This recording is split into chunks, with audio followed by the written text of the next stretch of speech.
감사합니다. 여러분, 우리 각자는 우리 삶을 지탱해주고 우리 삶을 이끌어주는 이유들이 있는 것 같습니다. 보이지 않지만 그게 나한테 힘이 되는 그 사실을 속일 수 없는 것 같아요. 있으면 힘이 되고 또 나를 기쁘게 하는 일인 거죠. 이렇게 주일이 끝나고 월요일 아침이면 초등학생 딸을 학교에다 이렇게 데려다 줍니다. 데려다 주면 월요일마다 반복되는 얘기가 꼭 나오는 얘기가 아빠 학교 가기 싫어요. 그러면 월요일마다 저는 꼭 이렇게 대답합니다. 야, 학교 가는 게 얼마나 좋은데. 거기다 하나 더 붙입니다. 하나님이 만드신 세상을 배울 수 있는 너무 좋은 기회야. 대답이 얼마나 좋습니까마는 딸은 떨떠름합니다. 그리고 한마디 더 하죠. 빨리 금요일 됐으면 좋겠다. 그러면 내일이 토요일일 텐데. 그치? 너도 주말이 빨리 왔으면 좋겠지. 네, 그래, 역시 주일날 예배하는 게 최고야. 지금 뭔 얘기하세요? 학교 안 가니까 좋은 거지. 사실 맞는 설명을 하는데 여러분, 딸한테 얘기를 하면서 있잖아요. 이게 안 먹히고 있다는 사실을 느끼는 거예요. 분명히 좋은 대답인데 얘가 이걸 받아들이지 않는 것 같은 거예요. 그러니까 아빠니까 들어주는 거죠. 그러면서 사실 딸 앞이지만 저의 믿음에 대한 약간의 좀 이렇게 회의가 된다고 할까요? 아니면 좀 무용성을 느끼게 됩니다. 내 믿음이 이것밖에 안 되는구나. 내 딸을 설득하지 못할 정도구나. 주일이 정말 좋은데, 정말 좋은데, 정말 좋은 걸 전하는데 그렇게까지 좋은지 잘 이렇게 느끼지 못하는 거죠. 그 장면에서 내 믿음은 어디까지가 진짜일까? 내 믿음은 어디까지가 사실일까? 좀 생각하게 되어집니다. 얼마 전에 유아여대 교수로 부임한 이지선 교수님의 이야기가 그 유재석 씨가 진행하는 프로그램에 나오면서 많은 사람들이 알게 되어진 것 같습니다. 23살에 교통사고를 당했잖아요. 오빠가 운전을 했는데 상대방이 완전 만취 운전, 알코올 농도가 너무 깊어서 만취 운전자였는데 중앙선을 넘어서 이 차를 들이박아 가지고 이 차가 굴러서 화재가 나서 전신을 다 태우게 됩니다. 참 심각한 화상을 입게 되어지죠. 그게 23살 때의 일이었습니다. 유아여대를 다니다가 그런 사고를 당했죠. 근데 제가 그 스토리를 이렇게 다시 한번 들으면서 깜짝 놀랄 만한 이야기를 몇 가지 알게 되었어요. 첫 번째가 뭐냐면 그렇게 사고를 당하고 병원에 누워 있는데 자기는 처음에 정신이 없었는데 깨어나고부터 치료를 받는데 정말 힘들었던 게 뭐냐면 이 차에 불이 나가지고 살갗이 다 탔답니다. 자기 몸에 살색이라고는 하나도 없었대요. 온 몸에 살색, 얼굴부터. 근데 그 의사 선생님이 이 탄 살을 떼내는데 정말 지옥 불이 나오는 것 같더래요. 이 다 타버린 살을 떼어내는데 너무 고통스럽더라는 거예요. 그보다 더 힘들었던 게 살을 떼어내고 나서 난 그 아래 살에다가 이 소독을 해야 되는데 소독을 하는 순간 온 몸이 정말 견딜 수 없는 고통이 깊어지니까요. 안 살고 싶더래요. 아니, 살 의미 자체가 없더래요. 자기가 치료받고 거울을 봤는데 너무 놀랬대요. 이게 회복이 안 돼가지고 지금도 길거리 다니면요, 자기가 제일 힘든 게 뭐냐면 사람들이 하는 소리가 들린대요. 무슨 소리냐면 자기만 지나가면 혀를 찬대요. 이게 얼굴이 다 그 피부 조직이 회복이 연구이 안 되니까 망가져서 살고 싶지가 않고 진짜 의지 자체가 하나도 안 생기더래요. 그런데 어느 순간 살 마음이 생겼는데 그게 언제냐면 엄마가 기도해 주면서 밥을 먹이는데 그 순간에 내가 살아서 침대에서 걸어 나가야 되겠다라는 마음이 생기더라는 거예요. 엄마가 기도해 주면서 그 어머니가 그게 얘기를 하시더라고요. 엄마도 너무 낙심이 된 거예요. 왜 낙심이 안 되겠습니까? 엄마 마음이 너무 힘들더라고요. 근데 뭐예요? 기도하면서 자기 마음을 바꾸었대요. 기도하면서 내가 이런 마음 먹으면 안 되지. 하나님 앞에 믿음을 가지고 소망을 가지고 내가 딸을 만나야지. 그리고 기도하고 딸한테 밥 먹였는데 그 딸도 그 기도를 들으면서 소망의 마음을 가지면서 내가 살아서 침대에서 내려가야지. 그 마음이 생기더라는 거예요. 또 하나가 뭐냐면 그렇게 자기의 전신을 화상이 있고 손가락은 마디가 다 화상으로 무뎌져서 없어지고 지금도 복구가 안 되는 그런 고통을 계속해서 약을 먹으면서 그 사고를 낸 상대방 가해자가 지금까지도 전화 한 번, 방문 한 번, 미안하다라는 연락이 없대요. 그 대형 사고를 내고도 한번 찾아오거나 아니 전화라도 한 번 해서 미안하다라는 말 없이 그냥 그렇게 지금도 그냥 성만 누구시라고 알고 있대요. 근데 그게 왜 그러냐면 사고가 나고 병원에 누워있는데 아빠가 들어오셔서 사고를 대충 설명해 주더래요. 이렇게 해가지고 사고가 나고 어떻게 이렇게 됐다. 근데 그 순간 자기 마음에 웬일인지 그런 마음이 생기더라는 거예요. 용서해 줘야지. 무슨 말이든 어떤 일이든 그냥 그 가해자 용서해 줘야지. 근데 그 가족이 그 말을 듣고는 전부 다 우리는 이 일에 대하여 용서하기로 결정합니다. 믿음을 가지고 그냥 그 자리에서 결정을 한 거예요. 근데 이 교수님이 얘기하시는 게 뭐냐면 자기가 그 결정 때문에 살았다는 거예요.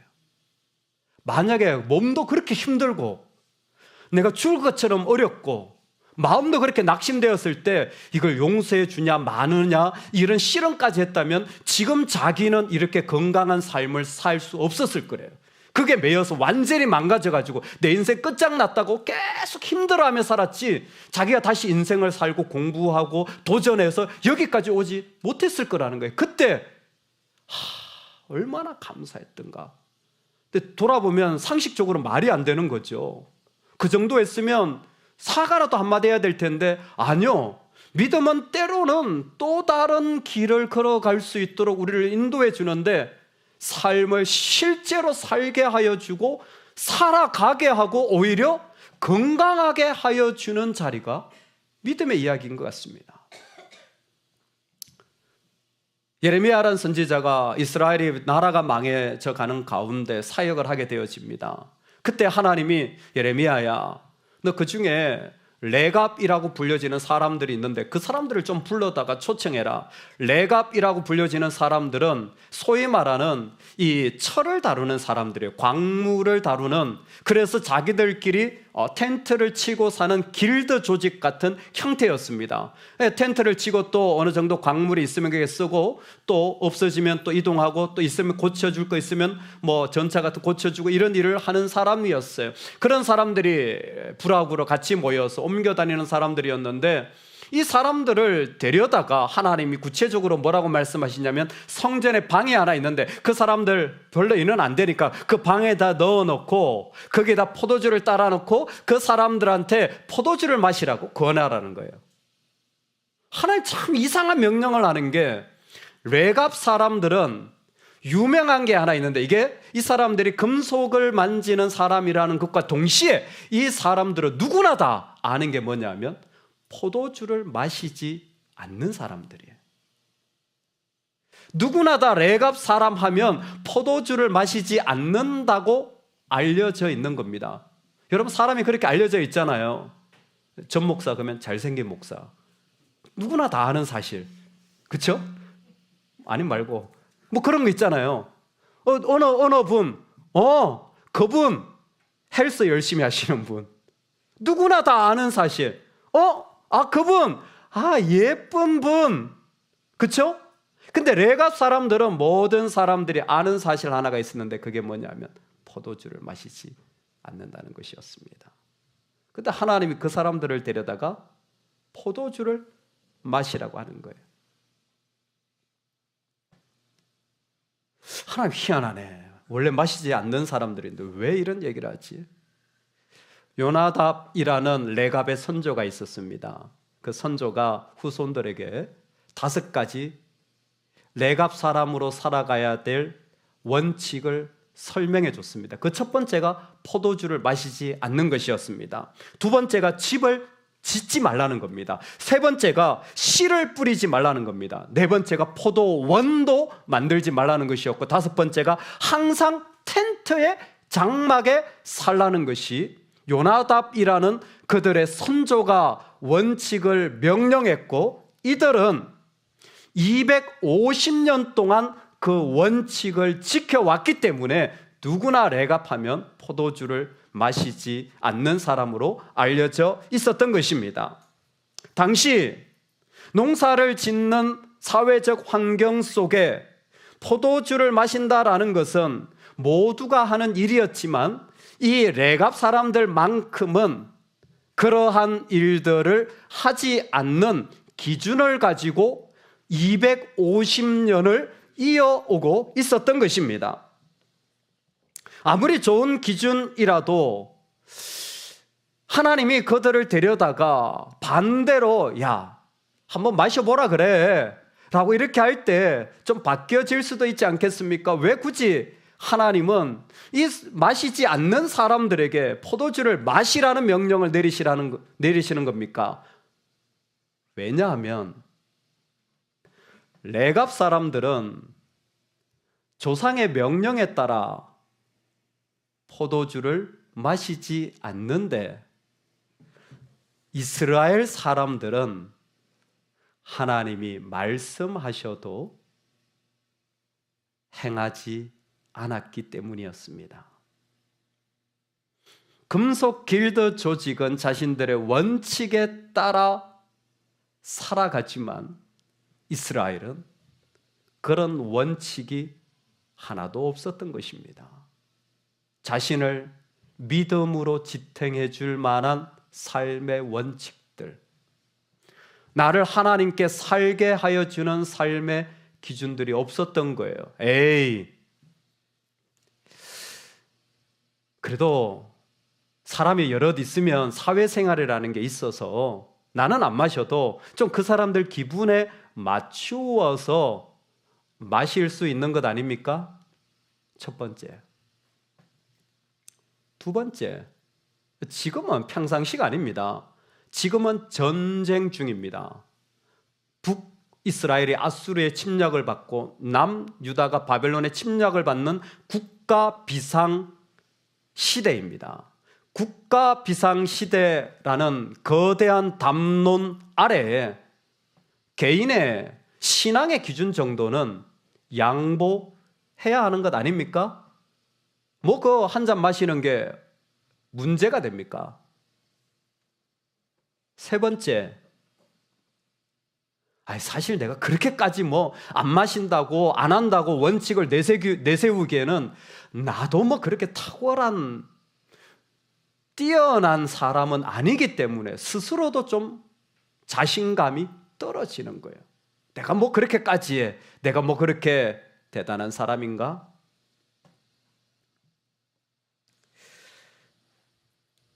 250년 동안 그럼에도 불구하고 레갑 사람들은 자신들이 가지고 있는 삶의 방식을 유지하였기 때문에 예레미야가 권한 잔을 당연히 거절하였습니다. 궁금한 건 이 부분입니다.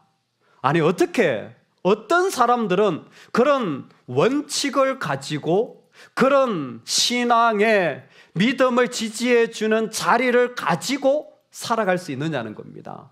어떻게 그 원칙이 뭐 1년, 10년이 아니라 그 자녀의 자녀, 자녀의 자녀 250년을 이어갈 만한 원칙이 되어진 겁니까? 라는 것입니다. 그 사실이 참 놀라워요.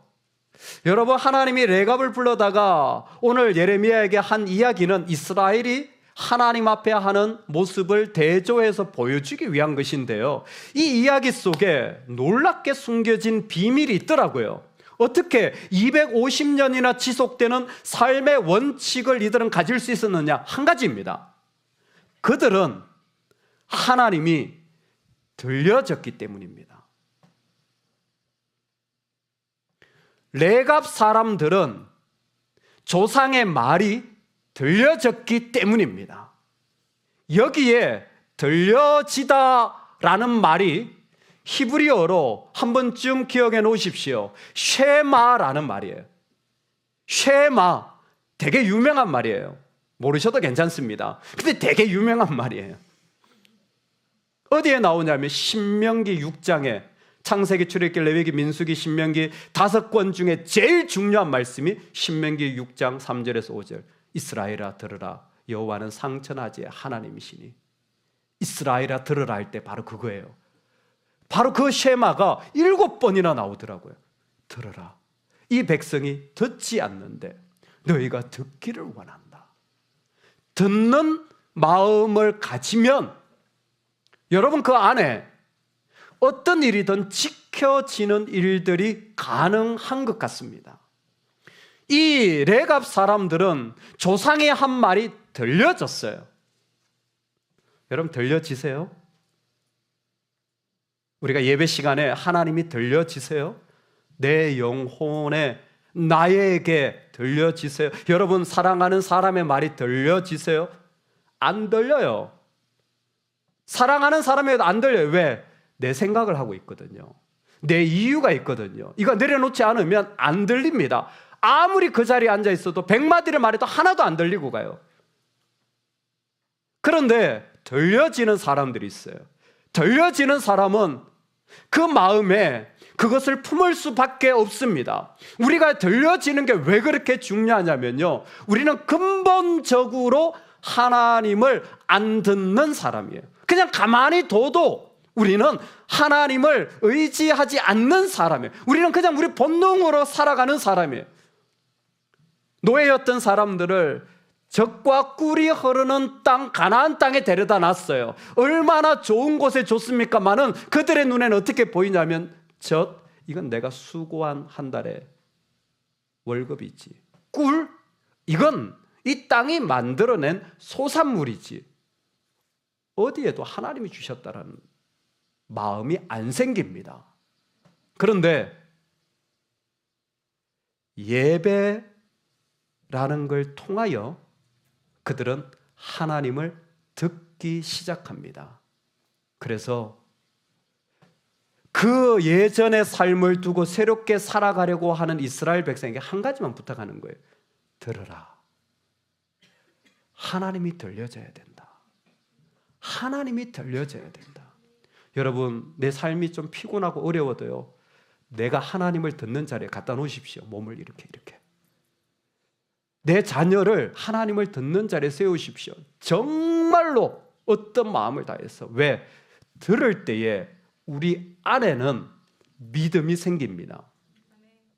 이건 이 땅에 없는 거예요. 이 땅은 일하면 월급 받고 잘해주면 잘해준 만큼 보상받는 거예요. 그런데 듣는 관계가 되면서부터 우리 안에 생기는 게 뭐냐면 믿음의 관계가 생기는 거예요. 믿음의 관계는 들음에서만 가능한 겁니다. 하나님과 우리 사이에 믿음의 관계를 하나님은 원하신 거예요. 그게 우리를 부르신 중요한 이유 가운데 하나예요. 믿음의 관계를 통하여 이스라엘은 그 땅을 살아가야 할 사람들이었습니다. 듣게 되어지면 그때부터 믿음의 관계가 세워져요. 근데 안 믿음의 관계도 있습니다. 안 믿음의 관계가 훨씬 많아요. 안 믿음의 관계는 설명할 필요가 없습니다. 믿음의 관계, 즉 들려지는 관계가 아니면요, 자꾸 걸려요. 마음에 걸림돌이 생겨요. 믿음의 관계가 아닌 사람은 나하고 스타일이 안 맞아요. 그 말이 동의가 안 돼요. 전혀 같이 있는 부분이 편안하지가 않아요. 왜? 안 믿음의 관계이기 때문에 그렇습니다. 모든 곳에 불신의 자리에는 걸림돌이 많이 생기는 거예요. 그래서 우리가 신앙생활 하다가 있잖아요. 내 믿음이 좀 어떤가 살펴보려면 이 부분을 보면 돼요. 자꾸 뭔가 문제가 자꾸 보이고 뭔가 자꾸 내 마음에 걸리는 것들이 생기면 내가 지금 안 믿음의 길로 걸어가고 있다는 거예요. 믿음의 관계도 있습니다. 자녀는 부모를 믿어요. 그냥 믿어요. 그래서 부모가 하는 말을 어느 정도 따라와 주는 겁니다. 믿음의 관계가 있어요. 하나님입니다. 믿기 때문에 우리의 삶에 어떤 어려움이 있어도 그 사람이 그렇게 몸이 망가지고 경제적으로 어려운데도 불구하고 자유하게 되는 거예요. 신기하죠? 믿음이 있기 때문에 주시는 그 자유함이 그 가운데 있습니다. 왜? 오늘 우리를 하나님은 그 믿음의 관계로 옮기시는 분이에요. 우리가 지금 레갑 족속이라는 사람들을 만나고 있습니다. 이 레갑 족속은요, 원래 이스라엘 정통 백성이 아닙니다. 원래 이스라엘이 아니에요. 성경에 보면 모세가 나오는데 모세가 이 결혼한 처갓집이 어디냐면 장인이 이드로라는 그 미디안 광야 사람입니다. 겐 족속, 그니스 족속이라고 일반적으로 그니스 족속이라고 말하는데 자기 처가가 어디냐면 이 미디안 광야예요. 이스라엘하고는 전혀 관계가 없는 완전 다른 이방 족속입니다. 이게 레갑 족속의 출발이에요. 이 레갑 족속의 출발이 원래 이방인이었고 어쩌다가 지금 이스라엘 가운데 같이 살게 되어져요. 뿐만 아니라 나중에 이들이 바벨론으로 끌려갈 때 같이 갔다가 같이 돌아오기도 합니다. 완전히 이스라엘화 되어버렸어요. 이방인이었는데 어떻게 이런 일이 있죠? 이것을 로마서에서는 이렇게 설명합니다. 또 가지 얼마가 꺾이었는데 돌 감람나무인 내가 그들 중에 접붙임이 되어 참 감람나무 뿌리의 진액을 함께 받는 자가 되었은즉. 아멘. 원래는 아니었어요. 그런데 우리가 예수 그리스도를 믿으면 있잖아요. 그분의 은혜로 하나님께 접붙임 바 되어져서 내가 태어난 게 유대인이 아니라고 이스라엘이 아니라도 아무 상관없이 되어진 거예요. 누구든지 예수님을 믿기만 하면 하나님께 딱 붙어있는 존재로 만들어진 겁니다. 여러분, 예수 그리스도는 우리를 접붙여 주시는 분이에요. 한 번 더 설명하겠습니다. 예수 그리스도는 우리를 믿음의 관계로 초대하시는 분이에요. 내가 예수님 믿으면 뭐가 좋냐? 내가 예수님을 믿을 뿐만이 아니라 이젠 사람을 믿음의 관계로 만나기 시작합니다. 어떻게? 듣게 되어져요. 아니던데요. 하나도 안 듣던데? 안 들리던데? 믿음이 약하여서 그래요. 진짜 믿음이라면 그 사람 이야기가요, 쏙쏙 들어와요. 진짜 믿음이라면 그 말이 마음에 깊이 와닿게 돼요. 그래서 어미가 한 기도 한마디에 죽으려고 했던 딸이 살려고 일어나는 겁니다. 내 눈에 보이는 처참한 광경을 보면서도 소망의 마음을 어미는 품게 되어져요. 왜? 믿음의 관계에서 오는 힘입니다. 그리고 예수 그리스도는 오늘 이 땅에 우리로 하여금 하나님 앞에 그렇게 붙어 있도록 하나님께 나아가 하나님으로 살아날 수 있도록 우리를 세워가시는 거예요. 그래서 레갑 집안의 결론이 뭐냐면 이 집안이 그렇게 그런 기준을 가지고 살아왔더니 하나님이 이 집안을 어떻게 축복하시냐면 재앙 중에도 이 집안은 오히려 더욱 잘되게 되는 집안으로 구별하시는 것이었습니다. 17절에 보라, 내가 유다와 예루살렘의 모든 주민에게 모든 재앙을 내리리니. 하나님이 재앙을 내려요. 이 재앙이 사실은 그 나라에 대한 심판입니다. 나라가 진짜로 망하게 돼, 다 잃어버리게 되는 거죠. 그런데 레갑을 향하여서는 19절에 내 앞에 설 사람이 영원히 끊어지지 아니하리라. 여러분, 이 복이 있기를 소망합니다. 영원히 끊어지지 아니하리라. 그래서요, 실제로 북이스라엘이 아수르에 의해서 망하는데, 공교롭게도 아수르가 막 쳐들어옵니다. 북쪽에 쳐들어오고 그 북이스라엘에 살고 있던 이 레갑 족속, 자기들끼리 길드를 해가지고 살고 있는데, 이 사람들은 그냥 우리 좀 남쪽에 가서 내려 살자. 그래가지고 아수르가 내려올 때 얘들은 밑으로 내려가요. 그래가지고 하나도 안 붙잡히고 다 살게 되어집니다. 근데 남쪽으로 내려왔잖아요. 근데 남쪽은 바벨론이라는 나라가 와가지고 이 남유다를 집어삼킵니다. 근데 남쪽에 살던 이 레갑 족속이 어떤 일을 경험하냐면, 정복을 시작했던 느부갓네살이 명령을 내리는데, 야, 다 잡아. 그런데 텐트 족속은 잡지 마. 그 옮겨 다니는 방랑생활하는 애들은 건드리지 마. 걔들은 안 건드려도 돼. 그래가지고 레갑 족속은 하나도 어려움 당하지 않고 살아나는. 희한하죠. 우연이겠지요. 근데 이 사람들이 이스라엘이 바벨론으로 포로로 끌려갈 때 갑니다. 그리고 갔다가 70년 있다가 돌아옵니다. 성경에 한 번 더 등장해요. 어디에 등장하는 줄 아세요? 느헤미야서라는 성경에 등장합니다. 52일 동안 성벽 재건을 하는데 이스라엘 백성에게 너무나 중요하고도 거룩한 일이었습니다. 망했던 나라를 다시 세우는 거죠. 그럴 때 이스라엘 백성이 얼마나 좋았겠습니까? 이제 무너진 곳에 와서 다시 시작하니까 모든 사람들이 다 한 자리씩 깨찹니다. 중요한 거 있잖아요. 이스라엘은 예루살렘이 있고 성전이 있고 얼마나 좋은 자리가 많습니까? 그때 하나씩, 자, 어느 지파 어디, 자, 어느 지파 어디, 어느 지파 어디 다 맡겨요. 느헤미야서를 보면 다 맡기는데, 거기에 레갑 족속의 아들 말기야에게 분문을 맡겨요. 할렐루야. 야, 이 공사는 너희가 해. 분문이 뭐냐고요? 영어로 고상하게 덩게이트, 한국말로 분명하게 똥문입니다. 말 그대로 똥문이에요.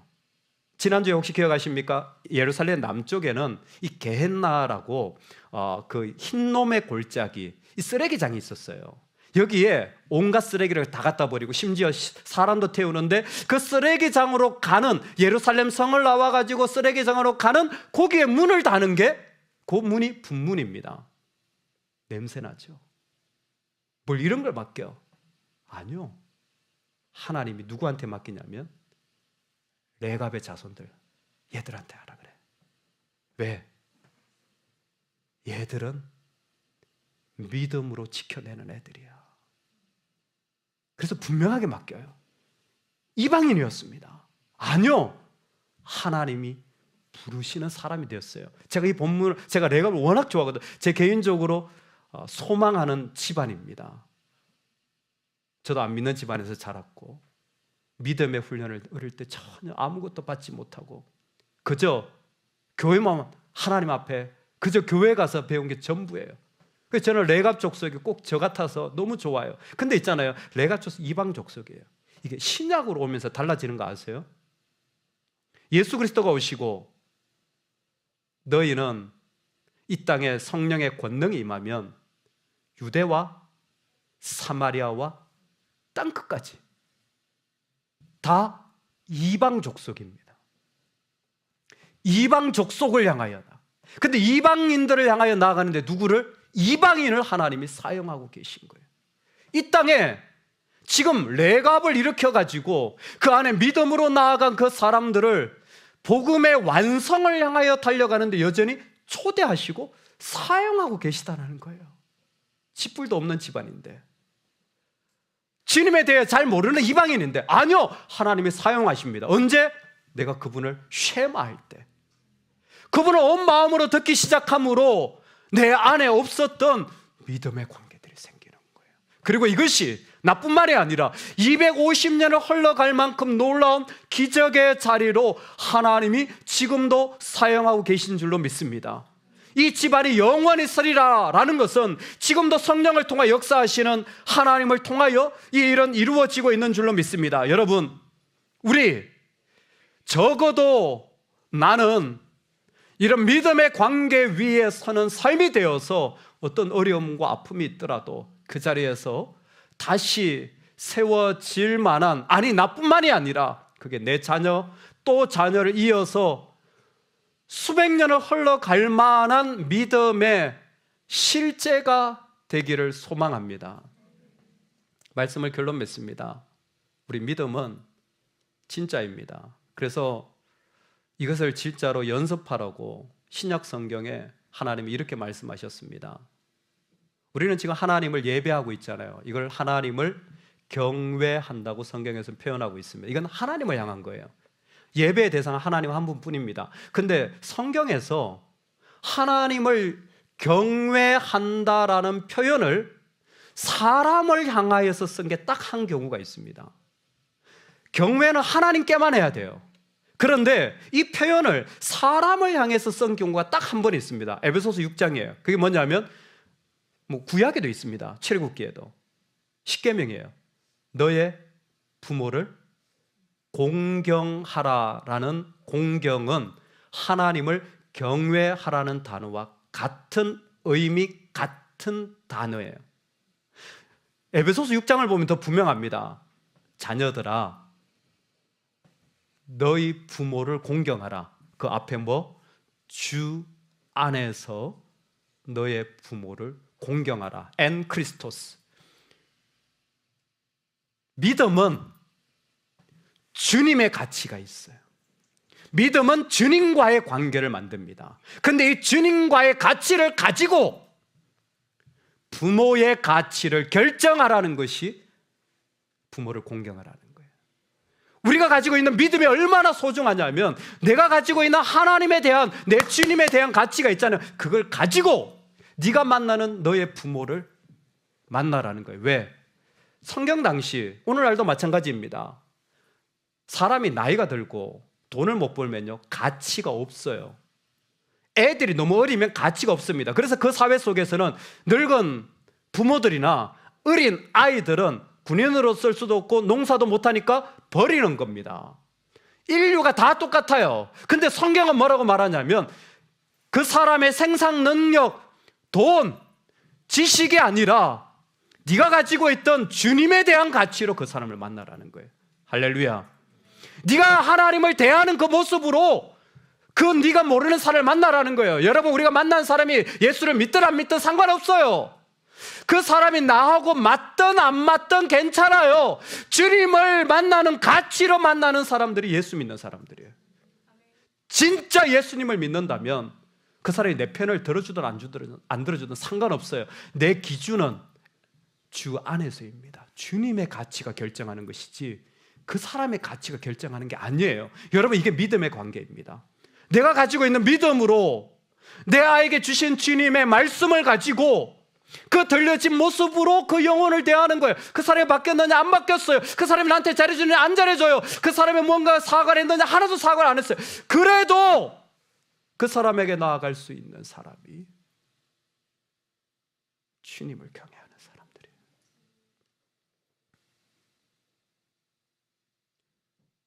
이 시대에 가장 필요한 사람들입니다.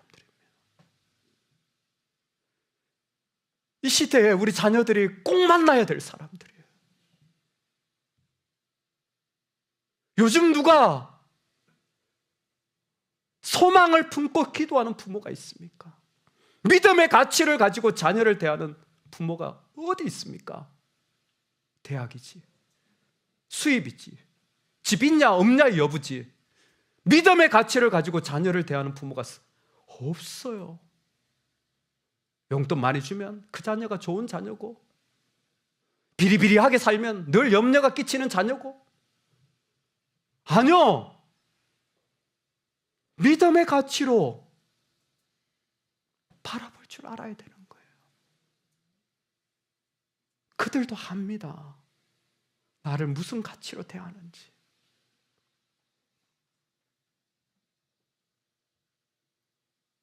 (250년) 정도는 이어갈 삶의 자리가 저와 여러분에게는 꼭 있기를 소망합니다.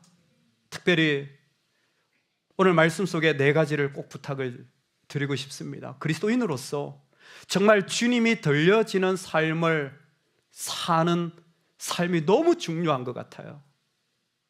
주여, 주님이 저한테 능력을 주셔가지고 좀 들리는 설교를 해야 되는데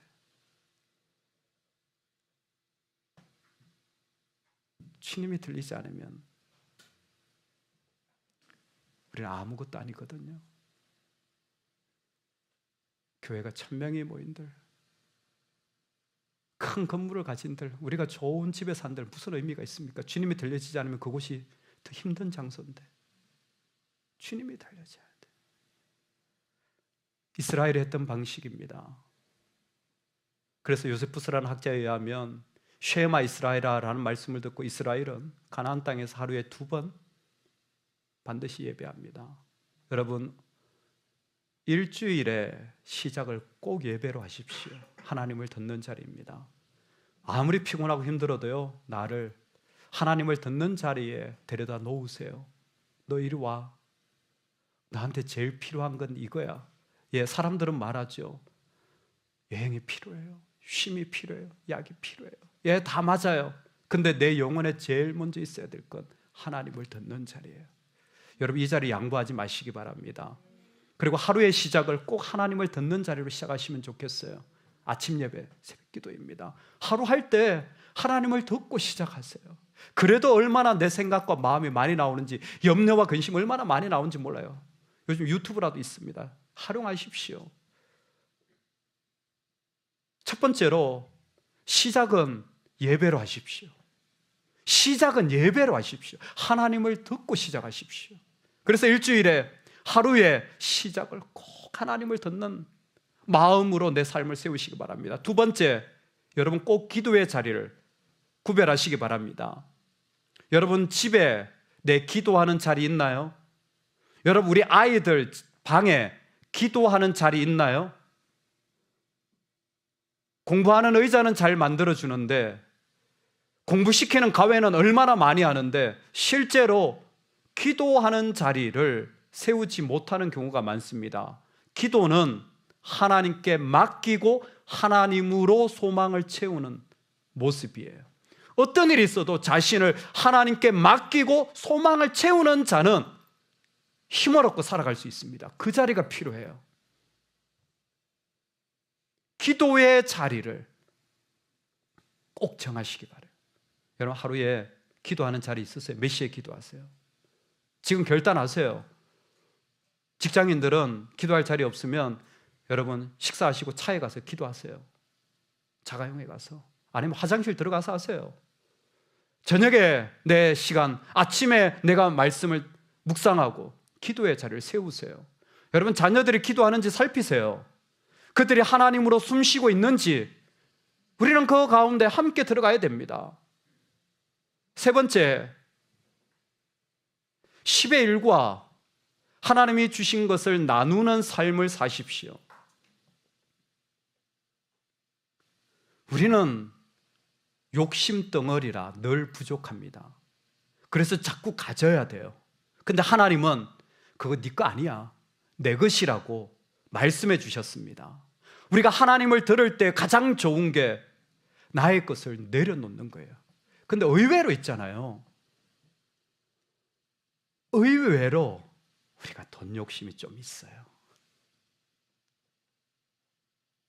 그래서 잘 못 내려놔요.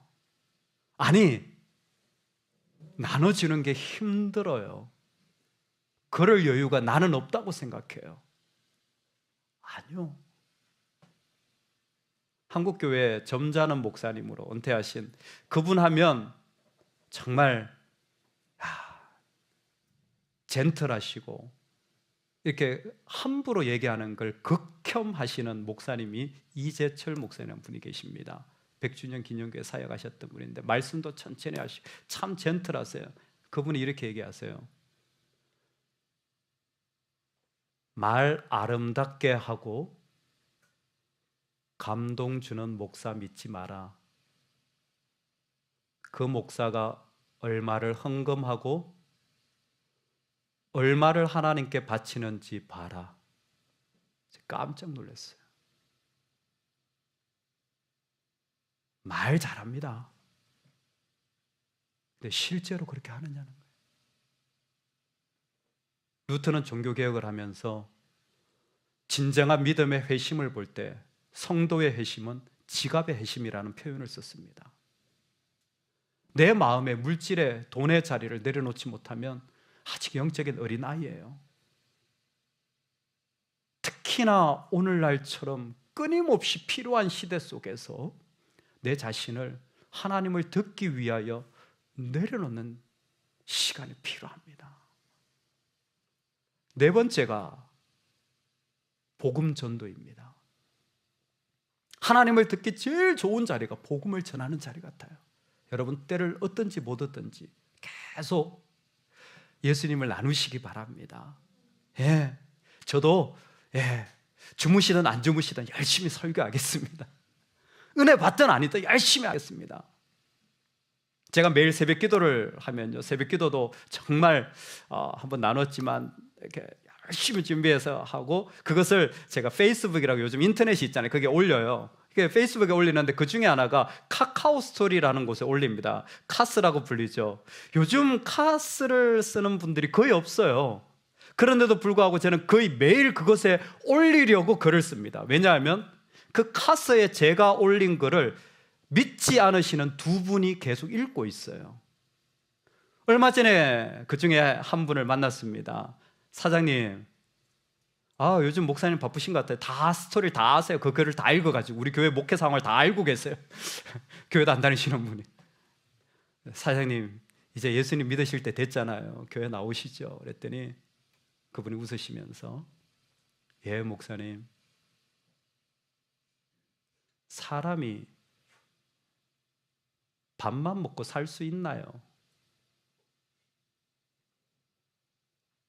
인생의 마지막 시간을 살아보니까 돈 벌고 일하고 자식 키우고 다 해봤는데 그것만 해서 삶이 아니더라는 거예요. 더 중요한 자리가 있는데, 제가 믿을 겁니다. 좀 집이 머셔서 가까운 교회 가셔요. 우리 교회 오셔도 좋고. 복음을 전하고 함께 세워져 가는 것은 하나님을 듣는 사람들에게 너무 중요한 자리인 것 같습니다. 여러분, 우리에게 우리를 지탱해주고 우리를 세워주는 자리가 있다면 주님을 듣는 거예요. 그러기 위하여 예배의 자리, 그러기 위하여 내가 반드시 세워나가야 될 기도의 자리를 끊임없이 훈련하시기 바랍니다. 노는 건 훈련 안 해도 돼요. 그런 건 훈련하지 마세요. 그냥 놓으시면 돼요. 그냥 자동으로 나와요. 근데 하나님 거는 훈련을 해도 쉽지 않더라고요. 그만큼 의미 있기 때문입니다. 여러분, 나누세요. 드리세요.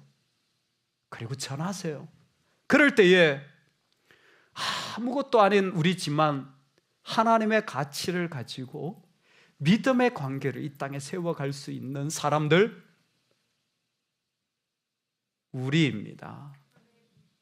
그 아름다운 가정, 그 아름다운 공동체가 되면 좋겠습니다. 별거 없지만 하나님과 나와의 그 아름다운 믿음의 관계가 우리 간에 서로 세워지고 나눠지기를 간절히 축원합니다. 아멘, 아멘. 하나님,